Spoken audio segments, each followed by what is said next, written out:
Bonjour à tous, je vais vous parler de VBA, Visual Basic pour Application, en français. Et tout d'abord, je vais d'abord vous montrer l'environnement VBA. Tout d'abord, il faut avoir en affichage développeur. En général, quand on installe Excel, on n'a pas développeur directement. Il faut aller le chercher. Donc vous allez sur Fichier, Options, personnaliser le ruban, et là, c'est décodé, c'est décoché, on coche et on dit OK. Et le développeur s'affiche. Et à partir de là, vous pouvez aller sur Visual Basic. Une nouvelle feuille apparaît et vous pouvez voir que Visual Basic est bien la même tête que la version 2003. Donc, ce qui veut dire que vous soyez en version 2003, 2007, 2010, 2013, 2016, 2019, eh bien vous aurez toujours la même tête, ce qui est pas mal. Alors, Visual Basic comprend donc déjà une feuille là, une fenêtre plutôt, qui indique ce qu'il y a dans le classeur. Donc déjà, ici vous avez classeur, VBA Project classeur 1, classeur 1. Si vous avez plusieurs classeurs ouverts, bah vous aurez par la suite les noms des classeurs. En dessous de ça, donc classeur 1, juste pour vous contrôler, voilà, c'est classeur 1, c'est ici. Hein. Ok. Ensuite, vous avez les noms des feuilles de chaque classeur. Donc là, on a feuille 1, la feuille 1, dont le nom est feuille 1. On peut voir ici.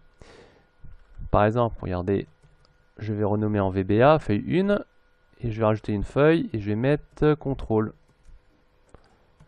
Nous avons en feuille, donc la feuille 1 du classeur 1 s'appelle VBA, la feuille 2 s'appelle contrôle.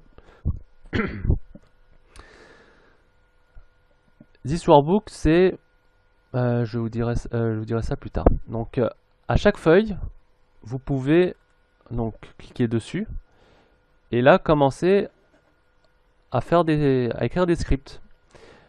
Chaque début de script commence par sub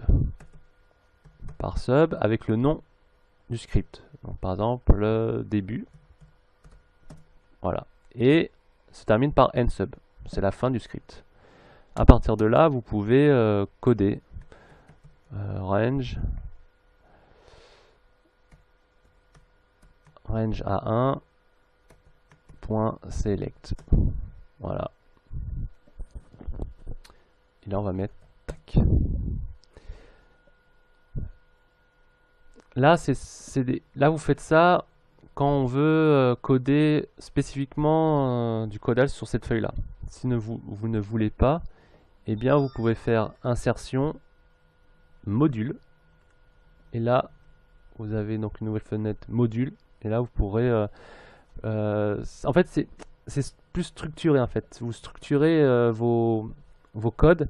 Là, module, c'est plus généraliste. Ça va c'est par exemple, je sais pas, effacer A1, par exemple. Voilà. Et ben, vous pouvez mettre sub effacer et ça vous permet après d'utiliser ce code pour plusieurs feuilles. Voilà, tout simplement.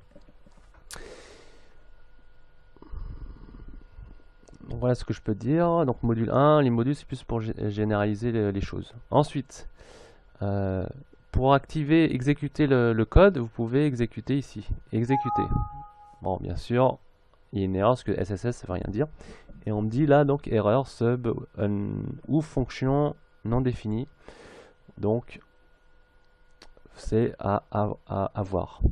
Lorsque vous avez plusieurs lignes, je sais plus, je me rappelle plus si on vous dit lorsqu'il y a une erreur la ligne exacte.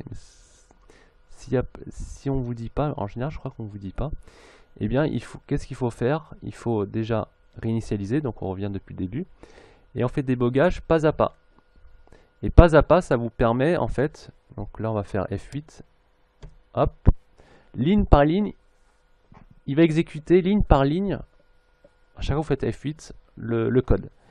Et s'il y a un problème, eh bien, il va vous dire sur quelle ligne. Donc ça aide en fait. Pas à pas de... Au cas où si vous avez un problème, voilà, si vous avez 100 lignes de code, ça vous aide à mieux structurer, à mieux cibler l'erreur. Qu'est-ce que je peux dire d'autre? Donc exécuter, réinitialiser, donc débogage pas à pas. Dans outils, vous avez macro. Voilà, c'est la liste des macros. Donc, par exemple, on va dans module, on fait sub test. Voilà, et bien vous allez dans outils, macro, et vous avez donc la liste des différents scripts. Voilà ce que je peux dire de tout ça. Après le reste, c'est que je sais pas trop. Ah oui, si vous voulez revenir, donc vous enregistrez bien sûr ici. Et si vous voulez, ah oui, une autre chose, insertion, voilà. Si vous voulez faire des user forms, donc vous pouvez cliquer sur insertion user form et à partir de là, vous pouvez faire votre user form. Bon, je vais faire plus tard une vidéo spécifiquement l'user form. Et si vous voulez revenir sur la page Excel, eh ben, vous cliquez ici, affichage Microsoft Excel. Voilà. Si vous voulez revenir sur Visual Basic, développeur, Visual Basic. Voilà, ou soit tout simplement vous fermez. Voilà ce que je peux dire de l'environnement VBA.